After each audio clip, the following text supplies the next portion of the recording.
Who was Bill Evans? Bill Evans, a towering figure in post-bop jazz piano, renowned for his delicate touch, emotionally resonant melodies, and innovative chord voicings, released over 50 albums as a leader and garnered 5 Grammy Awards. Listeners have described his music as being dreamlike, haunting, and beautiful, and it is often said to evoke a sense of peace and tranquility. But Evans carried a profound sense of self-doubt throughout his life.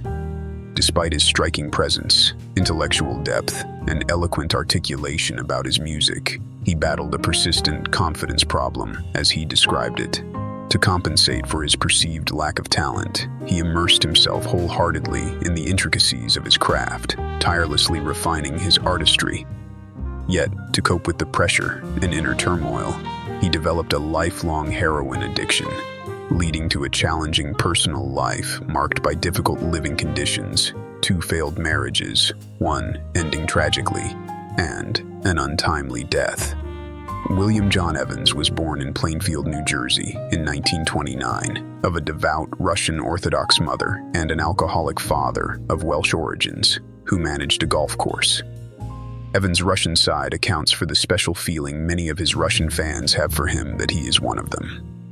Bill received his first musical training in his mother's church. Both parents were highly musical. He also held a lifelong attachment to the game of golf.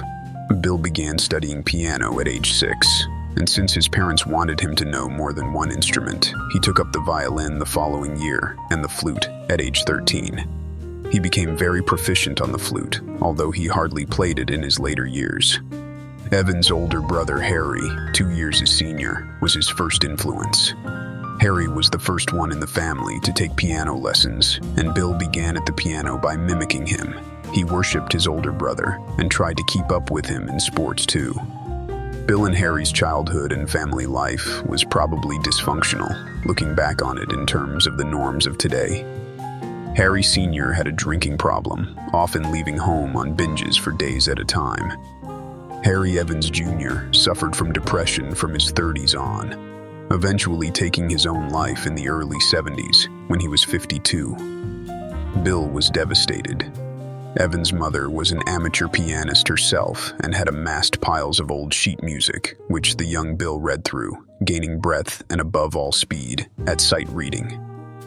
This enabled him to explore widely in classical literature, especially 20th century composers. He found this much more interesting than practicing scales and exercises, and it eventually enabled him to experience broad quantities of classical music. Evans received a music scholarship to Southeastern Louisiana University in Hammond, Louisiana, where he majored in music, graduating in 1950.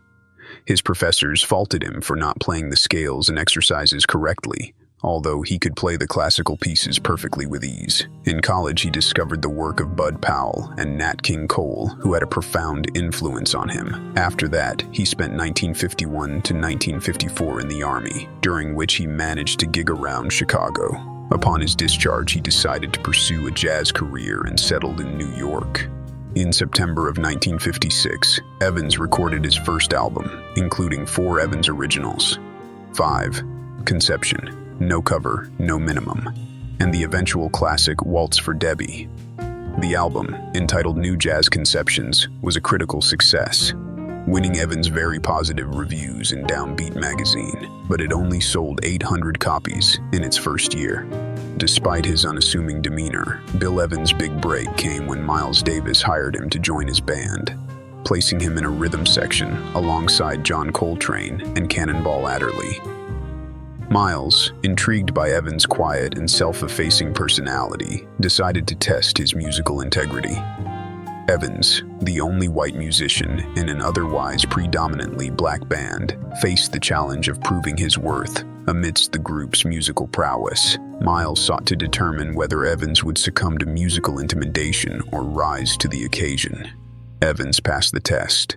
Miles liked Bill's playing and said, "Bill had this quiet fire that I loved on piano.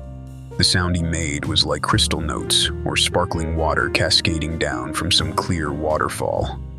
I had to change the way the band sounded for Bill's style." Evans recorded with Miles Davis from February to November 1958. But Evans was uncomfortable in the group. During his short tenure with Davis, when the band left New York to go on the road, Evans sometimes received cold receptions from the mostly black audiences.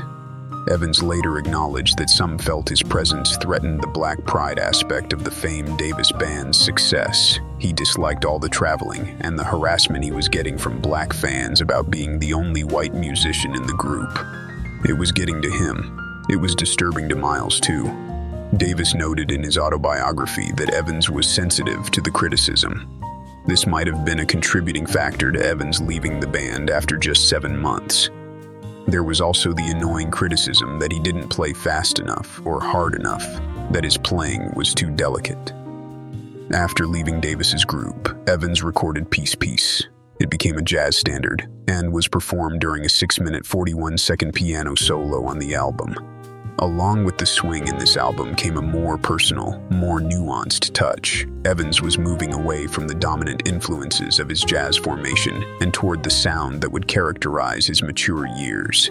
Evans returned to the Davis Sextet in early 1959 at the trumpeter's request to record Kinda Blue, often considered the best-selling jazz album of all time. During the creative process of Kinda Blue, Davis handed Evans a piece of paper with 2 chords, G minor and A, and asked, "What would you do with that?" Evans spent the next night writing what would become Blue and Green. However, when the album came out, the song was attributed exclusively to Davis. When Evans suggested he might deserve a share of the royalties, Davis offered him a check for $25. Evans also penned the liner notes for Kinda Blue, comparing jazz improvisation to Japanese visual art. By the fall of 1959, Evans had started his own trio with Jimmy Garrison and Kenny Dennis, but it was short-lived. Sometime during the late 1950s, most probably before joining Miles Davis, Evans began using heroin. Although Davis seems to have tried to help Evans kick his addiction, he did not succeed. Evans had been sinking into a heroin habit over the years, and by the time Helen Keane, his manager, entered his life in 1962, it was in full bloom. Before we delve further into this captivating tale, I'd love for you to take a moment to show your support for this channel. A simple thumbs up would go a long way in letting us know you're enjoying the content we create. And if you haven't already, don't forget to subscribe to this channel so you never miss out on any of the exciting content I have in store for you. I cherish your feedback and insights. And now, without further ado, let's dive deeper into our story. He was married, and his wife Elaine was an addict too. Evans habitually sought to borrow money from friends, every day calling a string of his friends in his address book from a telephone booth on the street outside his apartment, since his phone had been disconnected. Many became infuriated at being contacted again and again for money. His friends were afraid to withhold all money from him, because then he'd go to the loan sharks, who'd threaten to break his hands if he didn't pay.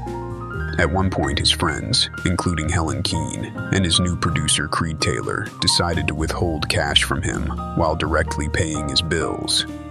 Later, after Evans was clean, he claimed to have learned something valuable from his addiction: tolerance and understanding for his father's alcoholism. But when Helen Keane got Evans signed to Verve Records and negotiated a large advance from producer Creed Taylor, Bill took the money and meticulously paid back everyone he owed.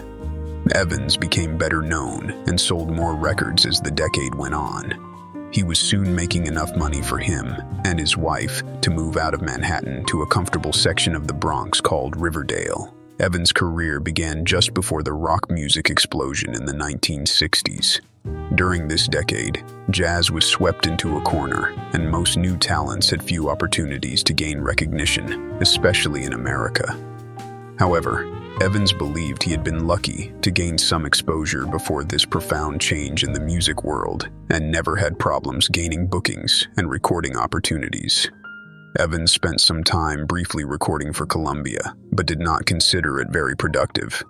At one point, its president, Clive Davis, tried to get him to make a rock album, which Evans flatly turned down. His fame only continued to grow as he acquired more fans among music lovers and disciples among pianists everywhere.